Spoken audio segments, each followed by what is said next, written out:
नमस्कार दोस्तों, आप सभी का स्वागत है हमारे YouTube चैनल पर। तो आज हमारी उत्तराखंड की क्लास रहेगी जो हमारी पुलिस के लिए क्लास चल रही है। 30 दिन में 30 क्लास है। तो उसका आज हमारा पार्ट 11 रहेगा। छोटी क्लास रहेगी जिसमें कि 20 क्वेश्चन के आसपास उत्तराखंड के रहेंगे। आज छोटी ही क्लास बन पाई है थोड़ा टाइम के इशू के कारण। तो देखते हैं हम क्या क्या क्वेश्चन बनते हैं हमारे आज की क्लास से। और अगर आपको वीडियो पसंद आती है तो वीडियो को लाइक एंड शेयर जरूर करिएगा और चैनल को सब्सक्राइब जरूर करिएगा। ज़्यादा से ज़्यादा शेयर करें जिससे कि हम और अच्छी अच्छी वीडियो बना पाएँ। और अगर आप अपने सुझाव देना चाहें कि इस टॉपिक पे सर वीडियो बनाएं, किसी भी टॉपिक पे वीडियो बनाना चाहें, किसी भी टॉपिक पर आपके क्लास चाहिए हो, तो आप कमेंट सेक्शन में बता सकते हो। तो चलते हैं हम आज पहले क्वेश्चन की तरफ कि पहला क्वेश्चन क्या बना है हमारा। तो पहला क्वेश्चन है हमारा कि निम्न में से कौन सा जिला उत्तराखंड के सर्वाधिक जिलों से सीमा साझा करता है। तो नैनीताल, अल्मोड़ा, पौड़ी, चमोली। तो इनमें से कौन सा करता है भाई? तो इनमें से करता है हमारा पौड़ी। ध्यान रखें कौन सा जिला करता है भाई? पौड़ी। पौड़ी कितने जिलों से सीमा साझा करता है? तो 7 जिलों से सीमा साझा करता है। ध्यान रखेंगे। और वो 7 जिले कौन कौन से हैं ये भी आपको ध्यान रखना होगा। ये 7 जिले हैं आपके। पहला है हरिद्वार।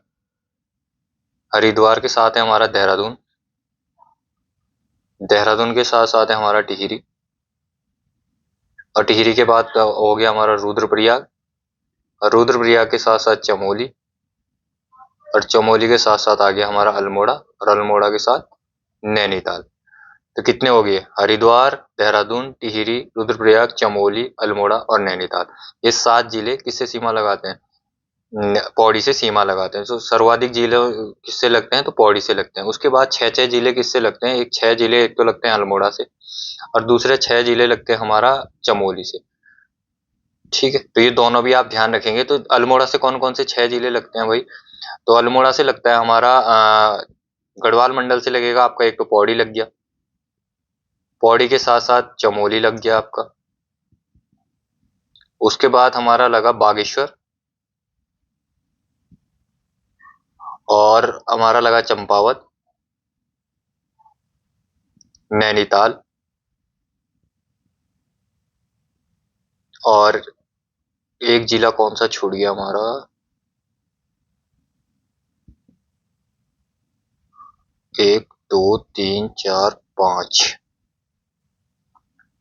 एक छूट गया हमारा पिथौरागढ़। तो ये भी आप ध्यान रखेंगे। और इसी के साथ चमोली से कौन कौन से जिले लगते हैं? चमोली से, तो चमोली से हमारा जो गढ़वाल मंडल से लगता है एक तो उत्तरकाशी हो गया। ठीक है, उत्तरकाशी के साथ साथ लग गया हमारा रुद्रप्रयाग। रुद्रप्रयाग और उसके बाद पौड़ी और फिर उसके बाद कुमाऊं मंडल से लगा हमारा पिथौरागढ़। पिथौरागढ़ के साथ साथ बागेश्वर और बागेश्वर के साथ साथ अल्मोड़ा। और नैनीताल से कितने लगते हैं हमारे? नैनीताल बचा, नैनीताल भी इसमें लिखा हुआ है। तो नैनीताल से लगते हैं हमारे 4 जिले। कितने? 4। और 4 जिले कौन कौन से? यूएस नगर हो गया एक, तो उधम सिंह नगर हो गया आपका, चंपावत हो गया आपका, चंपावत के साथ साथ आपका अल्मोड़ा हो गया और अल्मोड़ा के साथ हमारा पौड़ी गढ़वाल हो गया। तो ये सभी आप ध्यान रखेंगे, नोट कर लेंगे क्योंकि यहाँ से क्वेश्चन बनता है और बार बार क्वेश्चन बनता है यहाँ से। तो आप ये सीमाएं ध्यान रखेंगे, सारी सीमाएं याद कर लेंगे अच्छे तरीके से। तो चलते हैं हम नेक्स्ट क्वेश्चन की ओर। नेक्स्ट क्वेश्चन है हमारा, फूलों की घाटी की खोज किसने करी थी? तो फूलों की घाटी की खोज किसने करी थी हमारा? तो ये करी थी हमारा फ्रैंक स्मिथ ने। किसने करी थी? ध्यान रखेंगे भाई, किसने करी थी? फ्रैंक स्मिथ ने फूलों की घाटी की खोज करी थी। तो ये भी आप ध्यान रखेंगे। और कब करी थी? तो ये करी थी 1931 में। कब करी थी? 1931 में। और इसका क्षेत्रफल अगर पूछेंगे, फूलों की घाटी का क्षेत्रफल, तो इसका क्षेत्रफल कितना है? 87 वर्ग किलोमीटर, 87 वर्ग किलोमीटर। और 1982 में इसको क्या घोषित किया गया? तो 1982 में फूलों की घाटी को नेशनल पार्क घोषित किया गया। ये भी आप ध्यान रखेंगे। और 2005 में इसको यूनेस्को विश्व धरोहर में शामिल किया गया। किसमें? यूनेस्को विश्व धरोहर धरोहर में शामिल किया गया। ये भी आप ध्यान रखेंगे। ठीक है। और यहाँ पे एक पौधा होता है जो फूलों की घाटी के बर्बादी का कारण बन रहा है। ये है पॉलीगोनम। कौन सा है? पॉलीगोनम। ये भी आप ध्यान रखेंगे, कभी भी पूछ सकता है भाई, यूके ट्रिपल एस ये कुछ भी पूछ सकता है। ये पॉलीगोनम नाम आप ध्यान रखेंगे। ठीक है, आगे चलते हैं हम नेक्स्ट क्वेश्चन की ओर। तो नेक्स्ट क्वेश्चन है हमारा 1903 में उत्तराखंड में वैक्सीन संस्थान कहाँ स्थापित किया गया? तो राज्य वैक्सीन संस्थान कहाँ स्थापित किया गया था? तो ये किया गया था हमारा पटवा डांगर में। ध्यान रखेंगे कहाँ किया गया था? पटवा डांगर में। और इसकी जो स्थापना हुई थी वो किस लिए हुई थी? तो जो स्मॉल पॉक्स बीमारी है, कौन सी? Small pox, small pox. तो स्मॉल पॉक्स के वैक्सीन के निर्माण के लिए हुई थी, यानी जो स्मॉल पॉक्स है उसके वैक्सीन के निर्माण के लिए इसका गठन हुआ था। और 1957 के आसपास, 1957 में यहाँ पे एंटी रेबीज टीके का भी बनाया गया। कौन सा? एंटी रेबीज टीका। जो रेबीज के टीके वगैरह बनते हैं इसका निर्माण भी यहीं पे किया गया। अब वर्तमान में जो यह इसका नाम गोविंद बल्लभ पंत कृषि एवं प्रौद्योगिकी विश्वविद्यालय के ये नियंत्रण में आता है ये इस समय। और ये जैव प्रौद्योगिकी संस्थान के नाम से इसको संचालित किया जाता है। तो ये पॉइंट भी आप ध्यान रखें, किसके नाम से संचालित किया जाता है? तो जैव प्रौद्योगिकी नाम, जैव प्रौद्योगिकी संस्थान, जैव प्रौद्योगिकी संस्थान के नाम से इसको संचालित अभी किया जाता है। ये भी आप पॉइंट ध्यान रखेंगे। आगे चलते हैं हम नेक्स्ट क्वेश्चन की ओर। नेक्स्ट क्वेश्चन है हमारा वाडिया हिमालय भू विज्ञान संस्थान की स्थापना कब हुई थी? तो इसकी स्थापना आप सभी को लगभग पता होगा। तो कब हुई थी? 1968 में। कब हुई थी? 1968 में। और कहाँ हुई थी? तो इसकी स्थापना हुई थी दिल्ली में। कहाँ हुई थी? दिल्ली में इसकी स्थापना हुई थी। ठीक है, दिल्ली विश्वविद्यालय में इसकी स्थापना हुई थी। ये पॉइंट आप ध्यान रखेंगे, दिल्ली विश्वविद्यालय के 2 कमरों में इसकी स्थापना हुई थी। ये पॉइंट आप ध्यान रखेंगे। और इसको जब देहरादून कब लाया गया? देहरादून, अगर आपसे पूछा जाए कि इसको देहरादून कब लाया गया? देहरादून में लाया गया इसको 1976 में, 1976 में इसकी देहरादून में लाया गया। तो ये भी आप ध्यान रखेंगे इसका। और इसका नाम क्या रखा गया था? हिमालय भू विज्ञान संस्थान इसका नाम रखा गया, जिसे बाद में बदलकर इसका नाम क्या कर दिया गया? वाडिया हिमालय भू विज्ञान संस्थान कर दिया गया था। तो ये पॉइंट आप इसके बारे में ध्यान रखेंगे। आगे चलते हैं हम नेक्स्ट क्वेश्चन की ओर। तो नेक्स्ट क्वेश्चन है हमारा उत्तराखंड में वर्तमान में कितने विकास खंड है? तो भाई ये तो सभी को पता होगा, कितने विकास खंड है हमारे? 95। और सबसे ज्यादा विकास खंड कहाँ है? ये भी सबको पता होगा। तो सबसे ज्यादा विकास खंड हमारा पौड़ी में है। कहाँ पे है? पौड़ी में। और यहीं पे अगर तहसील पूछेंगे आपसे कि तहसील कितनी है भाई, तो तहसीलें कितनी है? तो तहसीलें हमारा 110 के आसपास। और उप तहसीलें कितनी है? उप तहसील, उप तहसीलें हमारा 18। ये भी पॉइंट आप ध्यान रखेंगे। और ग्राम सभा वगैरह तो शायद अभी बढ़ गई है, तो उसके बारे में उतनी जानकारी देख लेंगे, वो तो वैसे पूछता भी नहीं उतना। तो तहसीलें और ये सब चीजें आप ध्यान रखेंगे। और सबसे ज्यादा कहाँ पे है हमारे? तो पौड़ी में है सबसे ज्यादा ब्लॉक, ये भी ध्यान रखेंगे। आगे चलते हैं हम नेक्स्ट क्वेश्चन की ओर। नेक्स्ट है हमारा भारत का पहला घास संरक्षण केंद्र उत्तराखंड के किस नगर के निकट स्थापित किया गया? तो ये किया गया भाई रानीखेत में। रानीखेत के निकट इसकी स्थापना की गई है। ठीक है, ये भी आप ध्यान रखेंगे। ठीक है, और यहाँ पे 90 से अधिक, लगभग कहा जाता है कि 90 से अधिक प्रजातियों को संरक्षित किया गया है यहाँ पे। ये पॉइंट भी आप ध्यान रखेंगे। आगे चलते हैं नेक्स्ट क्वेश्चन की ओर। नेक्स्ट क्वेश्चन है हमारा उत्तराखंड के किस जनपद में ऐतिहासिक एक हथिया नौला स्थित है? तो भाई कहाँ पे है भाई एक हथिया नौला? अगर बताएंगे आप तो एक हथिया नौला है हमारा उत्तराखंड में। तो सभी को पता होगा लगभग। तो चंपावत में हमारा एक हथिया नौला स्थित है। ठीक है, ये भी आप पॉइंट ध्यान रखेंगे। तो और इसका निर्माण कब हुआ था? चंद शासन काल में हुआ था। इसकी कहानी मैंने जब हमने डिस्ट्रिक्ट सीरीज बताई है तो उसमें पूरी कहानी बताई है। अगर आपको जाननी है तो आप डिस्ट्रिक्ट सीरीज फॉलो करें। नेक्स्ट क्वेश्चन की ओर चलते हैं हम। नेक्स्ट क्वेश्चन है हमारा बागेश्वर शहर किन नदियों के संगम पर स्थित है? तो बागेश्वर शहर किन नदियों के संगम पर स्थित है? तो ये है सरयू और गोमती के संगम पर स्थित है। किसके? सरयू और गोमती के संगम पर स्थित है। और यहीं पे क्या बोलते हैं, बागेश्वर में एक चीज आप ध्यान रखेंगे कि बागेश्वर में भगवान शिव से संबंधित 2 पहाड़ियां हैं, जिसमें पूर्व में तो आपका पड़ेगी आपका भीलेश्वर। कौन सा? भीलेश्वर। और पश्चिम में हमारा पड़ेगी नीलेश्वर। ठीक है, ये पॉइंट आप ध्यान रखेंगे। और यहीं पे ऐसे ही उत्तर में तो सूरज कुंड पड़ता है। कौन सा कुंड? सूरज कुंड। कहाँ पे? ये बागेश्वर में। ठीक है, सूरज कुंड। और हमारा दक्षिण में पड़ता है अग्निकुंड। तो ये चारों चीजें आप ध्यान रखेंगे बागेश्वर से। ठीक है, आगे चलते हैं हम। और यहीं पे बैजनाथ मंदिर है, बागनाथ का मंदिर है, सरयू और गोमती नदी के संगम पर। कौन सा? बागनाथ मंदिर। ये भी आप नोट कर लेंगे, बागनाथ मंदिर। तो कहाँ पे है? सरयू और गोमती के संगम पर कौन सा मंदिर है भाई? बागनाथ मंदिर। यहीं पे बैजनाथ मंदिर भी है, बैजनाथ मंदिर। ये भी आप पॉइंट ध्यान रखेंगे, बैजनाथ मंदिर भी यहीं पे स्थित है। तो आगे चलते हैं हम नेक्स्ट क्वेश्चन की ओर। नेक्स्ट है हमारा उत्तराखंड के निम्न जनपदों के समूह में से कौन सा अंतर्राष्ट्रीय सीमा साझा करता है? तो चंपावत नेपाल से सीमा साझा करता है, सभी को पता है, ठीक है।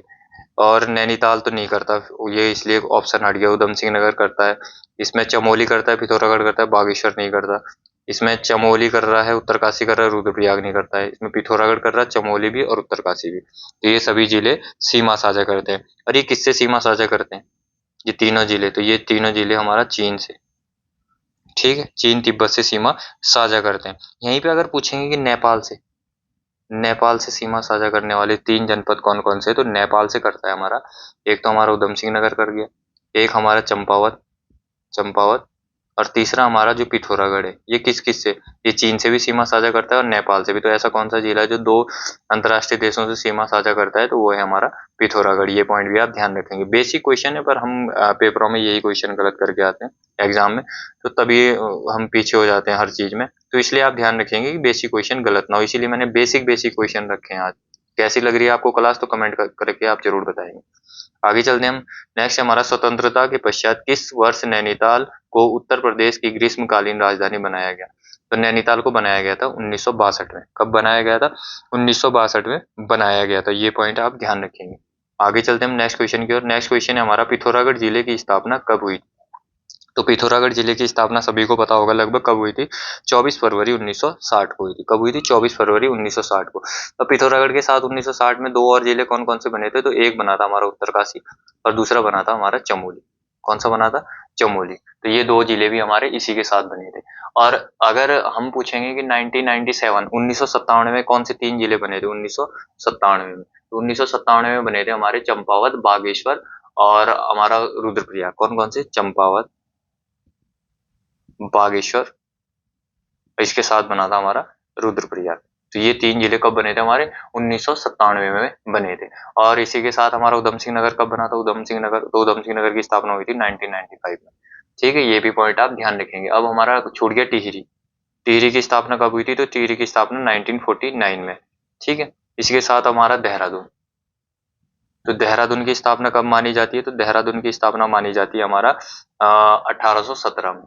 ठीक है, हरिद्वार बच गया, हरिद्वार। तो हरिद्वार की कब मानी जाती है? तो हरिद्वार की मानी जाती है 1988 में। ठीक है, अब हमारा कौन सा छूटा? पौड़ी। पौड़ी, तो पौड़ी गढ़वाल की मानी जाती है 1839-40 में। कहीं पे 1839 बोलते हैं, कहीं पे 40 बोलते हैं, तो दोनों आप ध्यान रखेंगे, जो भी एग्जाम में आएगा उस पर टिक कर देंगे। ठीक है, नेक्स्ट क्वेश्चन की ओर चलते हैं हम। नेक्स्ट क्वेश्चन है हमारा, उत्तराखंड विधायक लोग, उत्तराखंड विधायक नहीं होगा, ये विधेयक होगा। ठीक है, यहाँ पे ये सही कर लेंगे आप, थोड़ा सा मिस्टेक हो गया। उत्तराखंड विधेयक लोकसभा में कब पारित हुआ था? तो कमेंट में बताओ भाई, लोकसभा में कब पारित हुआ था? तो ये लोकसभा में हुआ था हमारा पारित 1 अगस्त 2000 को। कब हुआ था? 1 अगस्त 2000 को। और यहीं पे क्या बोलते हैं, अगर पूछेंगे कि राज्यसभा में कब पारित हुआ था? राज्यसभा में, तो राज्यसभा में पारित हुआ था 10 अगस्त 2000 को। कब हुआ था? 10 अगस्त 2000 को। और हमारा उत्तराखंड, प्यारा उत्तराखंड कब बना? तो ये बना 9 नवंबर 2000 को। तो ये भी पॉइंट आप ध्यान रखेंगे। और यहीं पे आप बताएंगे कि राष्ट्रपति ने इस पे कब साइन करे थे। कमेंट में बताएंगे आप कि राष्ट्रपति द्वारा इस पे कब साइन किए गए थे। ये पॉइंट आप कमेंट में बताएंगे। चलते हैं हम नेक्स्ट क्वेश्चन की ओर। नेक्स्ट क्वेश्चन है हमारा, उत्तराखंड में राष्ट्रपति शासन कब लागू हुआ? तो उत्तराखंड में राष्ट्रपति शासन हमारा कब लागू हुआ था भाई? तो 27 मार्च 2016 को। कब हुआ था? 27 मार्च 2016 को। इसके बाद ये खत्म जब हुआ था, खत्म हुआ ये 21 अप्रैल 2016 को। कब हुआ? 21 अप्रैल 2016 को। और फिर दोबारा लग गया हमारा 22 अप्रैल 2016 से, 22 अप्रैल 2016 से लगा ये, और फिर ये रहा 11 मई 2016 तक। तो ये पॉइंट आप ध्यान रखेंगे। ठीक है, और कभी कभी ऐसे भी पूछ लेते हैं कितने दिन तक ये रहा था, तो टोटल गिन के आप कमेंट में बताएंगे कि कितने दिन तक ये कुल रहा था राष्ट्रपति शासन उत्तराखंड में। ठीक है, नेक्स्ट चलते हैं हम आगे क्वेश्चन की ओर। नेक्स्ट क्वेश्चन है हमारा, उत्तराखंड क्षेत्र के तराई क्षेत्र भूमि संबंधित कानून लागू हुआ। तो ये हुआ था हमारा 1972। कब हुआ था? 1972 के आसपास। इसको सीलिंग कानून, तराई क्षेत्र भूमि संबंधित सीलिंग कानून भी इसको कहा जाता है। क्या कहा जाता है? सीलिंग कानून। ध्यान रखेंगे, ये सीलिंग कानून, ये यूकेपीएससी में क्वेश्चन बना था, तो ये आप ध्यान रखेंगे, सीलिंग कानून 1972 का। ठीक है, तो ये पॉइंट आप ध्यान रखेंगे। आगे चलते हैं हम नेक्स्ट क्वेश्चन की ओर। नेक्स्ट है हमारा, अल्मोड़ा श्रीनगर के मध्य डाक व्यवस्था कब आरंभ हुई थी? तो अल्मोड़ा और श्रीनगर के मध्य डाक व्यवस्था हुई थी हमारी 1815 के आसपास। और किसने जारी करी थी? तो ये करी थी गार्डनर ने। और गार्डनर कौन था? तो ये था हमारा प्रथम कमिश्नर था। और ये डाक व्यवस्था कहाँ से जाती थी? अल्मोड़ा से श्रीनगर के बीच ये चलती थी डाक व्यवस्था। तो ये पॉइंट आप ध्यान रखेंगे। आगे चलते हैं हम नेक्स्ट क्वेश्चन की ओर। नेक्स्ट है हमारा, निम्न में से उत्तराखंड में सबसे अधिक विधानसभा सीटों वाला जनपद कौन सा है? तो भाई सबसे अधिक विधानसभा सीटें कहाँ है हमारे? ये है हरिद्वार में। कितनी है? 11। इंपॉर्टेंट है, ध्यान रखेंगे। और कुल विधानसभा सीटें कितनी हमारी? 70 है। 70 में से हमारी जो आरक्षित सीट है वो कितनी है? ये है 15। 15 में से एससी के लिए कितनी है सीट है? एससी के लिए हमारी अनुसूचित जाति के लिए सीटें कितनी है? तो 13 सीटें हैं। और हमारी एसटी के लिए अनुसूचित जनजाति के लिए सीटें कितनी है? तो 2 है। इन 2 में कौन कौन सी है? एक तो चकराता में हो गई, चकराता में हो गई। और दूसरी सीट कहाँ है हमारी? दूसरी सीट हमारी नानकमत्ता में हो गई। ठीक है, तो ये सभी पॉइंट आप ध्यान रखेंगे।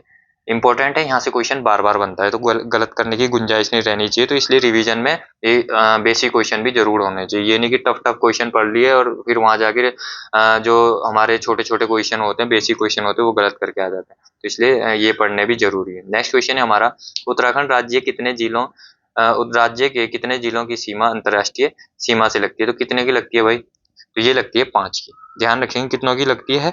5 की लगती है। और 5 कौन कौन से हैं वो? तो 5 है हमारा, एक तो पिथौरागढ़ हो गया, ठीक है। पिथौरागढ़ के साथ साथ हो गया हमारा चंपावत। चंपावत की किससे लगती है? नेपाल से लगती है, पीछे ही बताया। दूसरा हो गया हमारा उधम सिंह नगर, ठीक है। तीसरा हो गया हमारा उत्तरकाशी, ठीक है। और उत्तरकाशी के साथ हम एक बच गया हमारा चमोली, ठीक है। तो ये पॉइंट आप ध्यान रखेंगे कौन कौन से। उत्तरकाशी और हमारा चमोली और पिथौरागढ़ की किससे लगती है? तो इनकी लगती है हमारा चीन से, चीन तिब्बत से। और पिथौरागढ़ की और किससे लगती है? तो पिथौरागढ़ की नेपाल से भी लगती है। और उधम सिंह नगर और चंपावत की किससे लगती है? तो इसकी नेपाल से लगती है। तो ये पॉइंट आप ध्यान रखेंगे, 2-3 बार रिवाइज हो गया, तो आप गलत होने की गुंजाइश नहीं होनी चाहिए इसमें। नेक्स्ट क्वेश्चन है हमारा, उत्तरकाशी का प्राचीन नाम क्या था? तो उत्तरकाशी का प्राचीन नाम हमारा क्या था? तो ये था हमारा उत्तरकाशी का प्राचीन नाम बाराहाट। ध्यान रखें क्या था? बाराहाट। और उत्तरकाशी को पुराणों में, अगर यहीं पे पूछेंगे कि पुराणों में उत्तरकाशी को क्या कहा गया है, तो पुराणों में उत्तरकाशी को कहा गया है सौम्य काशी।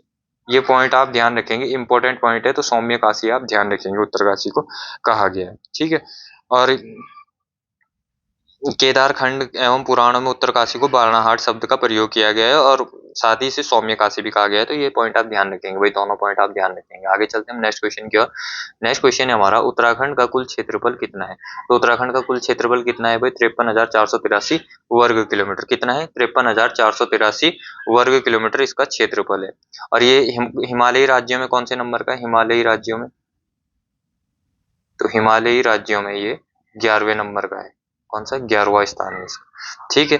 और यहाँ पे अगर भारतवर्ष में क्षेत्रफल की दृष्टि से, पूरे भारत में क्षेत्रफल की दृष्टि से कौन से नंबर पे? तो ये 18वें नंबर पे। ध्यान रखें कौन से नंबर पे? 18वें नंबर पे।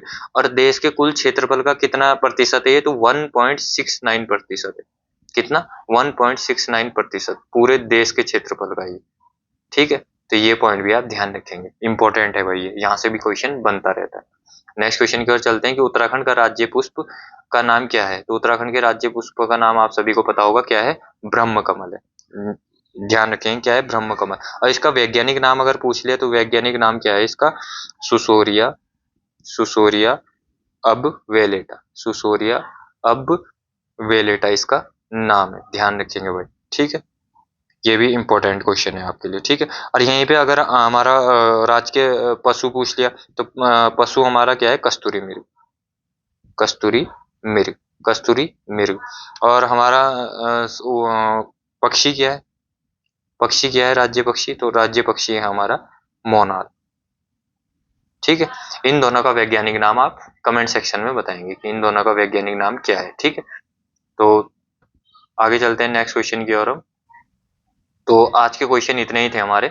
तो काफी इंपॉर्टेंट क्वेश्चन थे, वैसे बेसिक क्वेश्चन थे, देखने में तो बेसिक ही थे क्वेश्चन, पर एग्जाम में यहाँ से क्वेश्चन बनने की बहुत संभावनाएं रहती है, और यहीं से हमारे सवाल भी गलत होते हैं। कभी कभी हम जल्दीबाजी में पढ़ते हैं नहीं, और क्वेश्चनों को गलत कर देते हैं। तो ये बेसिक क्वेश्चन भी पढ़ना जरूरी है। और आज के इसमें थोड़ा कम सवाल थे लगभग, पर एक्स्ट्रा सवाल भी मैंने काफी बता दिए थे। तो अगर आपको वीडियो पसंद आई हो तो लाइक एंड शेयर जरूर करिएगा, चैनल को सब्सक्राइब जरूर करिएगा, और वीडियो को शेयर करा करें यार थोड़ा। अगर वीडियो में कुछ कमी लग रही है, कुछ समझ नहीं आ रहा है, कुछ सवाल पसंद नहीं आ रहे हैं, तो आप कमेंट सेक्शन में अपने सुझाव दे सकते हैं कि ये चीजें हमें पसंद नहीं आ रही है, बाकी अगर पसंद आ रहा है तो भाई ज़्यादा से ज़्यादा शेयर करें वीडियो को, चैनल को सब्सक्राइब करवाएं और लोगों से, अपने जहाँ आप लाइब्रेरी में जा रहे हो उनसे शेयर करो। अगर आप कोचिंग वगैरह में जा रहे हो तो वहाँ पे शेयर करो, गांव वगैरह में हो तो जो पढ़ने वाले बच्चे हैं उनको उनके साथ शेयर करो। तो चैनल की रीच बढ़ाओ थोड़ा और लाइक करो, और मिलते हैं किसी नेक्स्ट क्लास में। तब तक के लिए जय हिंद, जय उत्तराखंड।